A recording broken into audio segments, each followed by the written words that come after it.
It's the Wareham Gatemen's first visit to McKeon Park in 2024 on the Gatemen Baseball Network pregame show. Kyle Marshak alongside Ethan Ibe as the Gatemen walk away with a tie yesterday on Independence Day. They still sit atop the West at 11-4-1. It just feels weird to hear that tie in the scorebooks, but the same can be said for the Harbor Hawks in third place in the West Division at 9-6-1 themselves. Two of the hottest offenses in the league. This is their third meeting of the year, the first time that Hyannis hosts this contest, and their first two meetings were high scoring. So speaking of offense, that's really the only thing that kept the Gatemen in that game yesterday. An uncharacteristic one at that, Ethan, where the bullpen wavered late. Yeah, Ryan Smythe was still proud of his group despite the fact that they walked away with a tie. He was just happy that they were able to walk away with something in that one. Yeah, and the offense was certainly showing up early on yesterday. It borne 3 home runs in one game. This is the first time that the Gatemen have done that all season long. Summerhill homered, Colby Turner, Antonio Hyannis as well.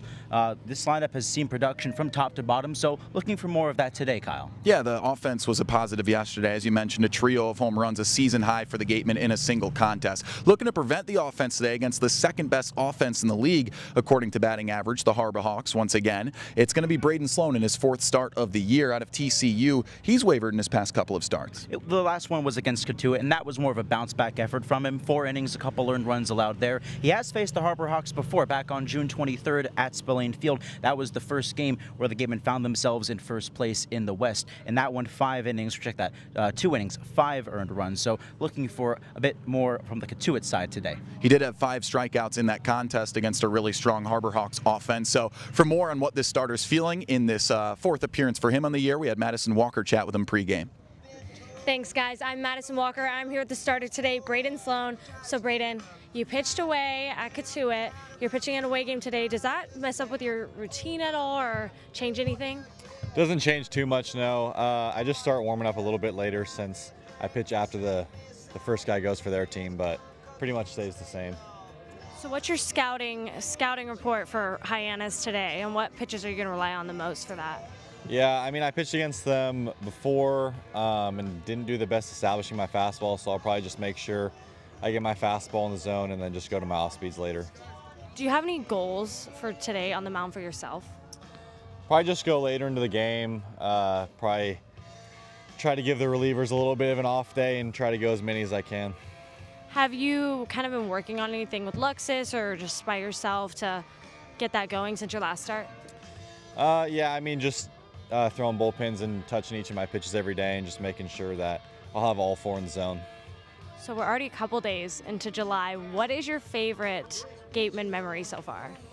My favorite Gatemen memory, honestly, is just hanging out with the guys and our chants in the dugout and just having a good time, some good laughs. So definitely the people make the best memories. Yeah.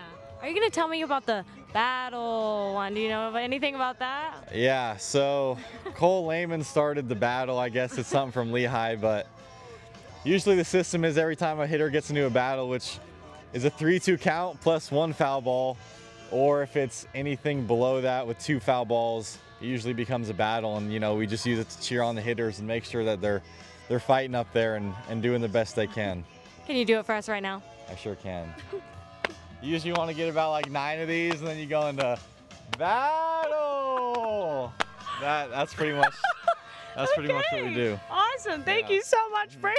Of course.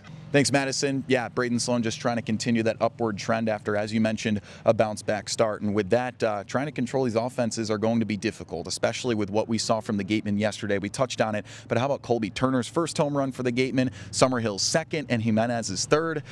All positive signs. So with that, I ask you, who are the hitters to watch today? Well, first of all, it's great to see Colby Turner finally have the long ball show up. That's huge for him. But keep an eye on Summerhill again today. He's hit safely in 6 of his last 8 ball games. On the other side for the Harbor Hawks, they're coming off a win against YD, so they're riding the hot hand as well, first in the league in runs and on base percentage. Mason White hit a 3-run homer yesterday, 430 feet for them, so keep an eye on him as well for the Hawks. So with that point, 17 combined runs in their 2 contests this year, both times, right? So a high-scoring affair due for their first visit here at McKeon Park. You guys don't want to go anywhere. It should be a fun one the day after Independence Day, maybe some late fireworks, right? Maybe so. Let's see what happens. Let's see what happens. All right, let's hope the fog stays away too. So we'll wrap up the end of this pregame show. We'll catch you guys at 6 p.m. on the Gatemen Baseball Network, powered by Cape League TV.